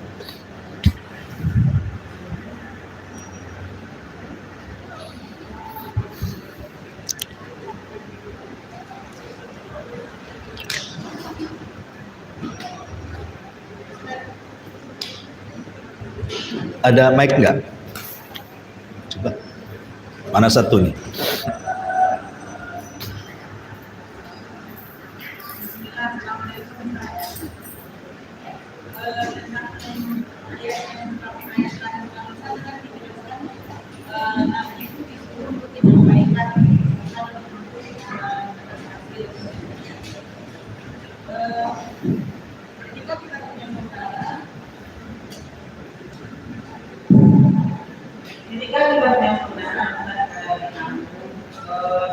Dia sakit bertahun-tahun, berobat ke, kalau orang itu bilang dia ke dukun. Mereka kan dia ustaz gitu, berobat ke sana. Kalau cara orang itu menyampaikan memang seperti ustaz. Tapi ruqyah betulan Bu, enggak? Itu obatannya seperti ruqyah gitu, di air, tapi ada yang ditaruh seperti. Pokoknya ruqyah yang menyelisih ruqyah syar'i lah ya. Seperti raja-raja dengan air itu sebelum gitu yang sudah dibacakan di orang itu. Kalau memang saudara itu dia sakit tersebut sama orang tersebut. Jadi tapi kita kan caranya obat. Dia berkilah Ustaz, katanya kalau saya sembuhkan dengan ujian nanti, itu orang saya percaya seperti saya lihat. Makanya ini saya adakan seperti wasilah untuk menentukan. Tapi wasilahnya itu Ustaz tidak masuk seperti ada berjumpa kalau ke sana atau yang dilakukan, ditembak dari saya sudah tahu gitu. Di sini kita ada apa ya saya. Jadi saudara itu bilang tadi tidak termasuk dalam yang anaknya larang itu. Oke. Tapi saya saudaranya jawab, kalau semua itu saya tidak sama saya, karena itu saya selalu di situ. Dia bisa ngomong. Paham. Iya. Jadi bagaimana kita menyampaikan ke saudara tersebut kalau memang itu salah, karena saudara kita kami bawa mengingat itu. Iya, paham. Dia bilang gurunya itu sama kayak Ustaz menyampaikan di sini. Iya. Nah, solusinya gimana kan? Iya Bu. Alhamdulillah. Kita tahu bahwa kesembuhan itu dari penyakit semua datang dari Allah, bukan datang dari siapapun. Terkadang orang pergi ke dukun sembuh, Terkadang orang beli obat di apotek juga sembuh. Tapi kesembuhan itu bukan dari obat atau bukan dari dukun. Semua datang dari Allah. Kita hanya dituntut berobat itu ada dengan cara yang baik, tidak menyelisihi syariat. Makanya sering saya katakan bahwa ada sistem perobatan itu yang berdasarkan nas Quran memang obat. Itu dianjurkan. Ruqyah memang syar'i, betul-betul sesuai anjuran Nabi. Masa ruqyah suruh ngerendam, ya, di laut, di sungai, akhirnya ke bawah hanyut laut, mati dia. Kemudian kalaupun tidak berdasarkan nas Quran, berdasarkan penelitian dia obat. Mungkin dunia farmasi mengatakan dia obat, dunia herbal mengatakan obat. Nggak apa-apa walaupun tidak ada nas Quran sunnahnya, karena ada penelitian. Tapi kemudian tiba-tiba tidak ada berdasarkan nas Quran, tidak ada penelitian, tiba-tiba mengatakan ini obat, ketika berobat memang qadarullah sembuh. Ya. Itu namanya istidraj, supaya dia makin kufur kepada dukun. Karena ada hadis yang mengatakan man ta'allaqa syai'an wukila ilaihi, siapa yang kemudian menggantungkan sesuatu dari jimat, maka hatinya akan tertambat kepada jimat itu, tidak kepada Allah. Sengaja syaitan membuat dia sembuh supaya dia tertambat dengan dukunnya dan lupa oleh Allah. Walaupun lisannya dia mengatakan Allah yang menyembuhkan, hatinya tidak. Kalaupun seandainya betul dia yang mengatakan yang menyembuhkan Allah, tetap ini syirik kecil, masuk dalam kategori syirik, menjadikan sebab yang bukan sebab, ya. Jadi ibu ya dinasihati saja pelan-pelan berdasarkan ilmu yang ibu miliki. Jadi katakan bahwa ini tidak benar. Kalau memang itu ruqyah, kan ruqyah masa sih harus tengah-tengah malam mandi-mandi, itu ruqyah apa bambanya seperti itu. Sudah disampaikan kan? Iya. Tapi dia membantah kalau itu kan seperti berputar gitu kan. Nampilannya itu Paham. Ya, kalau dia membantah, Bu, bantahnya itu kan bukan dengan dalil. Kadang bantahnya dengan penampilan. Ya, dukun sekarang lebih ustaz dibandingkan ustaz penampilannya. Tasbihnya saja bukan segede kelereng, segede telur ayam. Tasbihnya kalungkan di tangan. Ya. Jadi sekarang ini dukun penampilannya luar biasa. Kadang-kadang ya ngaku Habib gitu ya. Dan begitu seterusnya. Padahal dukun dia. Jadi rata-rata hujah mereka itu ya penampilan begitu ya. Bukan hujah secara Quran dan Sunnah. Ini pengobatannya ada dasarnya, kan. Ya, maka kewajiban ibu ya sampaikan saja. Nggak masalah, terus saja sampaikan sampai bosan. Ya, ibu yang bosan atau dia yang bosan ya anda tahu. Ya sampaikan. Yang penting kan kewajiban ibu sudah disampaikan. Soal diterima itu kan urusan Allah. Mudah-mudahan dapat hidayah gitu aja ya. Allahu a'lam. Wahyak. Ada. Ya. Dari pembahasan ayat 5.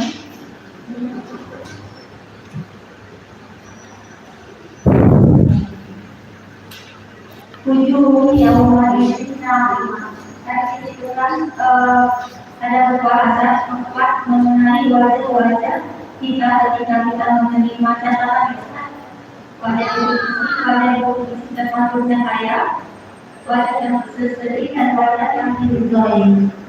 Yang menanyakan Ustaz, ketika kita sudah mendapatkan hak yang diberikan Allah Ustaz, dan juga kita tetap seperti aturan yang diberikan oleh Allah Subhanahu wa Ta'ala, masih ada juga mengisi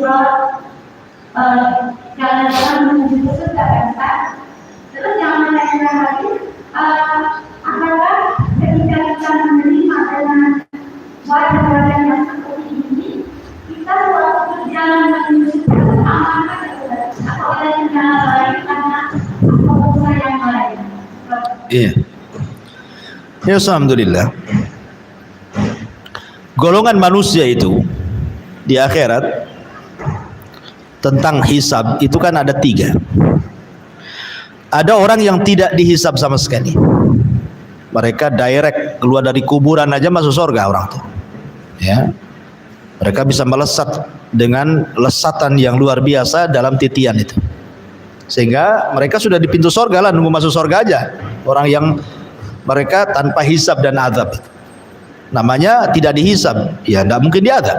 Ini ada kelompok seperti 70.000 kelompok yang dijanjikan masuk surga tanpa hisab dan azab. Mereka orang yang tidak minta ruqyah, mereka orang yang tidak minta kai, mereka yang tidak tatoyur, mereka yang tawakal, kan itu sifat-sifatnya. Dan ada yang kelompok kedua, dihisab tapi mudah hisabnya. Itulah kelompok pemilik wajah-wajah ini. Ya. Jadi hisabnya itu hanya formalitas saja. Kalau ditanya oleh Allah tentang dosa, dia hanya mengiyakan saja, mengakui, ya saya melakukan seperti itu. Diakui dosa semuanya. Tapi ada yang hisabnya sulit. Inilah yang agak rumit, karena ketika dia dikatakan berbuat maksiat, dia nolak. Kamu jam segini, detik ini, hari ini, tahun segini kau maksiat. Oh enggak, sehingga maksiat. Ini yang rumit nih, karena harus datangkan saksi kan. Tapi dia nggak bisa nelak karena semua jadi saksi. Ya. Yauma nakhtimu ala afwahihim wa tukallimuna aydihim. Ya, lisan terkunci ketika dia ngomong seperti itu, tiba-tiba lisannya terkunci, tapi tangan kan bicara. Kemudian kulit pun bicara. Kemudian bumi yang kita pijak juga bicara. Ya. Kemudian yauma tuhadditsu akhbaraha. Pada hari itu bumi akan bicara, langit bicara, malaikat bicara. Mau ngelak gimana? Tapi kata Nabi SAW, manukisyahalak, siapa yang ketika ditanya kok dia ngajak debat gitu ya, nggak ngakui sehingga harus datangkan saksi, celaka orang ini, berarti hisabnya sulit. Jadi orang-orang yang mendapatkan wajah-wajah dalam permulaan hisab, di akhir hisab, jelas orang ini akan dipermudah ya. Karena tanda-tandanya sudah ada kan. Kenapa dia dapat cahaya? Karena dia melihat kebaikannya lebih banyak dibandingkan kejelekannya, makanya bercahaya dia. Tetapi kata ulama, kan ketika dia membaca catatan tuh, kan tidak semua catatannya baik kan. Karena apabila dia mencatat kebaikan, wajahnya akan memutih. Tapi kalau melewati catatan yang jelek, wajahnya akan menghitam. Kemudian lewat lagi catatan yang baik, wajahnya akan memutih lagi, dan begitu seterusnya. Kan tidak mungkin satu catatan kan baik semua, kan mustahil. Orang itu kan pasti ada yang terjerumusnya kepada maksiat. Lah kata para ulama, ketika dia membaca catatan yang baik, maka memutih wajahnya. Tapi kalau ketika giliran dia membaca catatan yang buruk, maka menghitam wajahnya. Tapi Allah sembunyikan sehingga orang tidak tahu. Allah sembunyikan. Makanya ada hadis yang mengatakan, man satara musliman satarahullahu yaumal qiyamah. Siapa yang menutup aib seorang muslim, Allah tutup aibnya di akhirat. Jadi kalau dia membaca harusnya hitam di tampak manusia, ditutup oleh Allah sehingga orang tidak tahu. Nah, jadi orang-orang yang jelas-jelas memiliki wajah-wajah yang putih, yang bercahaya, musfir, ya insya Allah ini orang-orang yang akan mulus dalam perjalanan menuju surga. Wallahu a'lam. Iya. Ustaz, dalam pembahasan yang lalu, Ustaz pernah katakan bahwa seseorang ketika dia masuk surga itu bukan dengan amalan atau kepintarannya, tapi dengan rahmat Allah. Sebagaimana orang Israel yang ketika dia masuk surga dan ibadahnya kepada Allah. Terus di sini kaitannya Ustaz. Tadi Ustaz katakan, kita kan sudah itu sebanyak ayat Al-Quran yaitu 6.565. Dan dalam tingkatan itu juga Allah akan menceritakan apa-apa yang ibadah sebanyak ayat yang pernah dibacakan di bumi. Terus yang akan Ustaz, apakah seorang hamba ketika dia membaca dengan ayat-ayat itu apakah dia harus menghafalnya atau sekedar mempelajari tabiin dan maknanya? Atau mereka yang dia tidak begitu paham dengan maknanya, tapi dia berlaku tanpa menilai Ustaz, apakah dia bisa tergolong dengan mengenai surga yang kita seperti dikatakan demikian? Alhamdulillah, tingkatan amal itu kan beda-beda. Tentu yang hanya sekedar membaca, pahalanya juga akan berbeda dengan orang yang membaca dan memahami. Orang yang baca memahami tentu akan berbeda dengan orang yang membaca, memahami dan berusaha mengamalkan. Kan begitu tingkatan orang itu. Makanya surga juga tingkatan-tingkatan. Adapun masuk surga karena rahmat, karena keadilan itu tidak orang masuk surga. Kalau karena keadilan, nggak ada orang masuk surga. Adil di mana, Bu? Ibu usianya 50 tahun, 60 tahun meninggal. Tiba-tiba masuk surga dikekalkan dengan kenikmatan luar biasa. Adilnya di mana?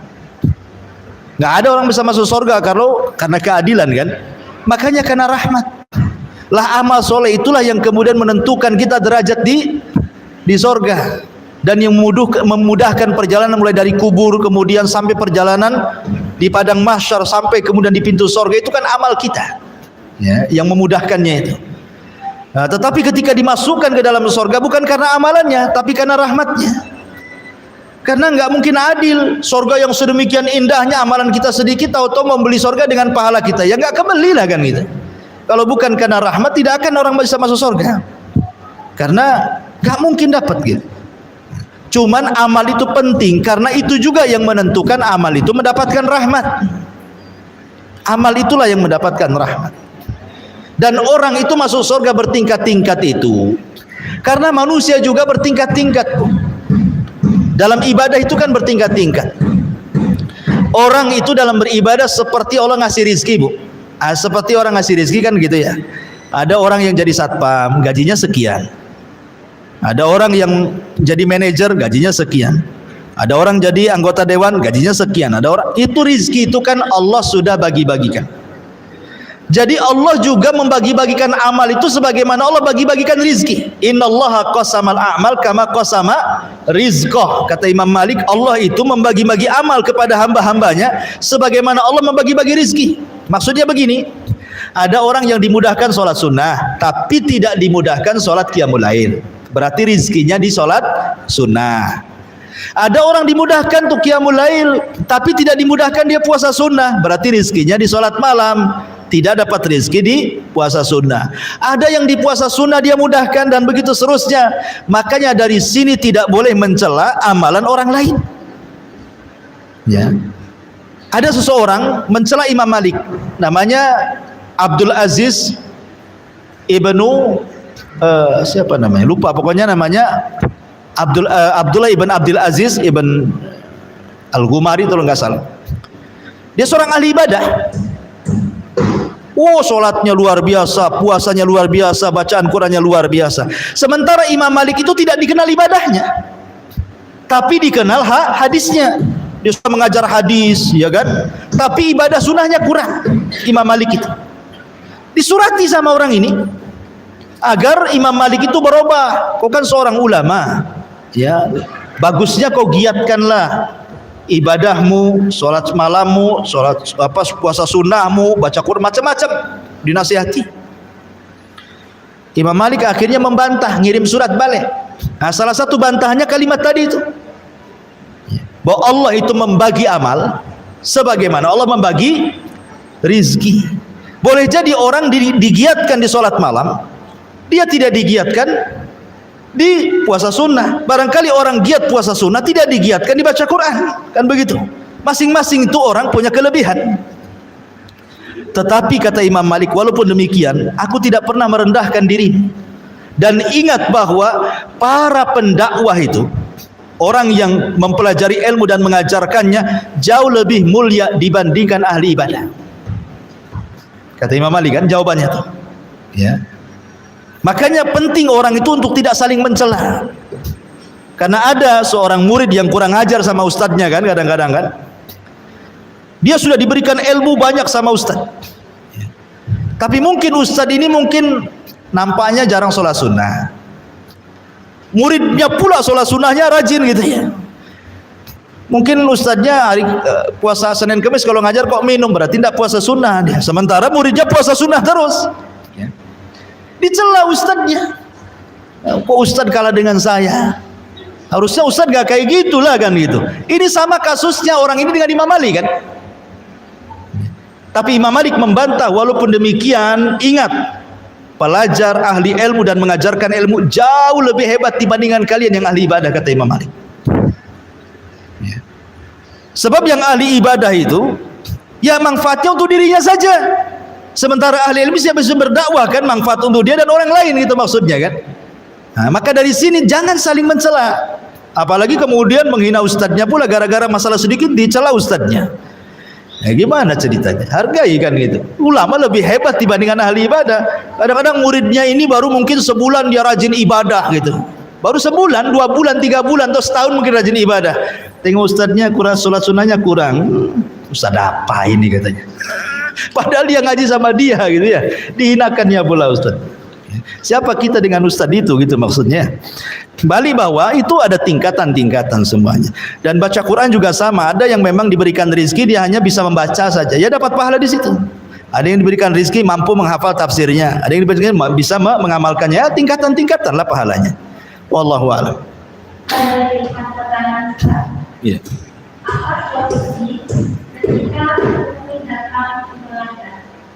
Di mana? Apa solusi ketika kita datang? Ketika? Ketika futur. Oh, futur. Segera tutul kan gitu. Tutul macan lah, macan tutul. Ya futur itu, ya saya minta maaf karena ada sedikit gangguan telinga. Jadi sekarang kalau ibu ngomong itu kayak jauh. Ya, jadi saya kadang-kadang kalau ibu nggak keras, saya nggak dengar. Baru sudah diperiksa, rupanya gendangnya ada kebocoran katanya. Jadi sekarang lagi pengobatan. Jadi sekarang kalau orang ngomong itu kalau nggak keras kayak 1 kilo gitu. Jadi harus betul-betul ya, sama yang kiri ini agak normal. Jadi saya minta maaf ya. Jadi masalah futur itu setiap manusia pasti mengalaminya. Rasul mengatakan likulli surratin fatra. Setiap semangat itu di sela-selanya pasti ada futurnya. Tidak mungkin orang itu selamanya semangatnya mustahil. Ya, kalau tidak ada masalah, semangat dia. Kalau ada masalah, futur dia. Ngaji terus, rupanya banyak masa di luar, akhirnya jarang ngaji. Artinya bahwa itu fitrah manusia, kadang semangat, kadang futur. Tapi kata Rasulullah, wa man kanat fatratuhu ila sunnah faqad ihtada. Siapa yang ketika futurnya dia berusaha untuk mengikuti sunnah Nabi, maka dia dapat hidayah. Tetapi kalau tidak demikian, halak dia hancur. Jangan diikuti futur itu. Makanya kenapa Rasul mengatakan beribadahlah sedikit tetapi terus menerus. Khairul a'mal adwamuha wa in qalla. Sebaik-baik amal itu sedikit tapi terus menerus. Supaya apa? Karena Allah itu tidak pernah bosan disembah. Kalian yang bosan. Jangan sampai dengan kita rajinnya akhirnya bosan pula kita nyembah Allah. Itu maksudnya ya. Jangan sampai kemudian lantaran kita giat kecapean akhirnya bosan. Allah tidak bosan disembah, kita yang bosan menyembah. Makanya supaya Allah tidak bosan kita sembah, yang penting itu continue-nya ya. Walaupun sedikit. Jangan rajin tahu-tahu pamannya 1 minggu nih diborong semua sholat sunnahnya, puasa sunnahnya, baca Qur'annya. Tahu-tahu minggu depan kelelahan, sakit, kemudian libur 1 bulan. Ya kan, nggak imbang, rajinnya seminggu, liburnya sebulan, ya kan. Makanya kan sedikit tetapi continue supaya seseorang itu tidak terbosani dengan ibadah, ya kan. Tapi ini pertanyaan, Assalamualaikum Ustaz, apa makna barang siapa membaca surah Al-Kahfi akan disirami cahaya antara dia dan Ka'bah? Makna akan disinari cahaya pada 2 Jumat. Ya wallahu alam. Hadis ini bicara tentang keutamaan membaca surah Al-Kahfi. Dalam surah Al-Kahfi itu ada 4 kisah yang semuanya bisa melawan fitnah Dajjal.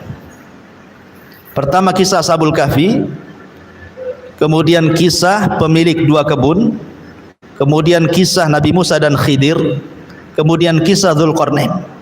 Ini bicara tentang 4 fitnah. 1 fitnah ilmu, fitnah harta, fitnah kekuasaan, dan juga fitnah agama. Ya, ini 4 fitnah kan. Orang terfitnah dengan, semua manusia terfitnah dengan 4 perkara ini. Mungkin dengan harta, akhirnya harta itu membuat dia jahat, ya kan? Atau kekuasaan, makanya terkadang orang berkuasa jadi zalim. Atau dengan agama, dia salah mempelajari agama jadi sesat dan menyesatkan orang. Atau ilmu, merasa bangga, sombong dan begitu seterusnya kan. Makanya Allah sebutkan, maka di antara kemudian keutamaan surah Al-Kahfi, kalau kita paham, itu membawa cahaya sehingga dia bisa menerangi dari fitnah, terhindar dari fitnah-fitnah itu. Dengan cahaya itu terterangilah dia dari segala fitnah-fitnah itu, sehingga dia bisa berjalan dan bisa melalui fitnah-fitnah itu. Wallahu a'lam. Ya, saya kira cukup ya. Subhanakallah bihamdika asyhadu an la ilaha illa anta astaghfiruka wa atubu ilaik. Allah ta'ala. Assalamualaikum warahmatullahi. Intinya bahwa tolong berakhlak kepada Allah. Membahas tafsir dari surah Al-Imran. Lahirlah Imam Muslim, Abi Dawud, Tirmidzi, Ibnu Hibban. Jadi ketika Yunus alaihi salatu wassalam terkena undian itu,